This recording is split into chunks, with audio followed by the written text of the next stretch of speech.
Hey, this is Doc. I just want to follow up on something that one of the people who follow me and have asked questions is called PT Whelmed. That's PTWELLMD. And asked a very important question, and that's how do you protect your car from an EMP? Now, listen, I am not just a doc with the medical, okay? I've had 9 years military experience and a bunch of other experiences of life. And so it's not just medical that I know, but it's other stuff that I know too. So I hope you guys get the gist of that. Um, Although I love medical and I've been medical all my life, but also too in the military, you do other stuff than just medical. You learn military operations and you learn other common sense and electrical and basics and plus also life is, I mean, I'm a car buff. I love dealing with electrical on cars and stuff like that. So I do have a little bit of sense of knowledge with that. So I just want to let you know that PT Whelmed asked a good question, and I would like to address it because it's the only way that I can think of to protect your vehicle from an EMP. You see, your car sits on 4 tires. All right. Now that'll protect you from a lightning storm. All right. It'll protect you, but it won't protect your car. Your car will get zapped. So, in the same instance, with an EMP or electromagnetic pulse, um, it'll protect you in the car, but it won't protect your car. But you can protect your car, and I can't say it's a guarantee 100%, but it's the best thing that I know of. And that would be you drive a metal stake in the ground next to your driveway, and you hook a wire to that metal stake. And then under your hood, you hook a wire to a piece of metal under your hood or to the body of the vehicle.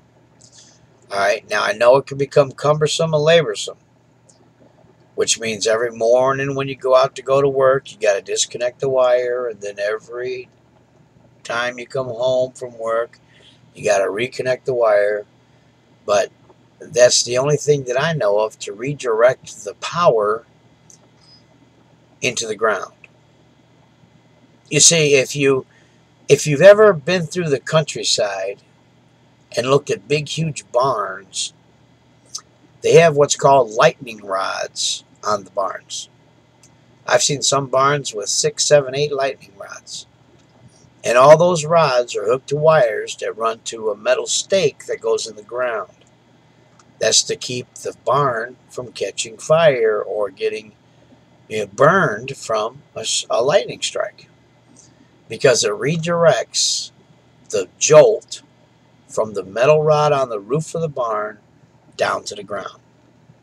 And it prevents the barn from burning down. Well, if you want to try to protect the electronics of your car,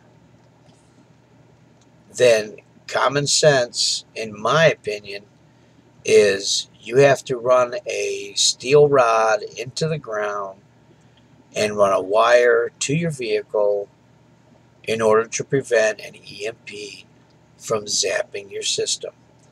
Because when your car is sitting on 4 rubber tires, there is no grounding. I mean, it's grounded to the battery. That ain't going to do nothing. It's just going to go back through the system. It's got to be able to be directed away and into the ground. All right. That's why most homes are grounded. You might not know it, but your house has a spike that goes into the ground, and the major ground to that house is hooked to it. And most people don't even know they have that hooked to their house. Well, that's called common ground. You have to have a ground. All your outlets have to be grounded, but what are they being grounded to? They're being grounded to a spike that's in the dirt, and a wire is hooked to it to go to the ground. Okay? Same thing with the car. Just some common sense from the doc. If you want to try to salvage your electronics, make sure you got it hooked somehow to a wire that is running to the ground, to the dirt. Boom, in the spike. and it should be able to save your electronics. All right. So although all you with the EMP concerns, um, just try to make sure that all your stuff is grounded. That way, the path has somewhere to go. Cool. All righty then. This is the doc, just trying to help out. God bless.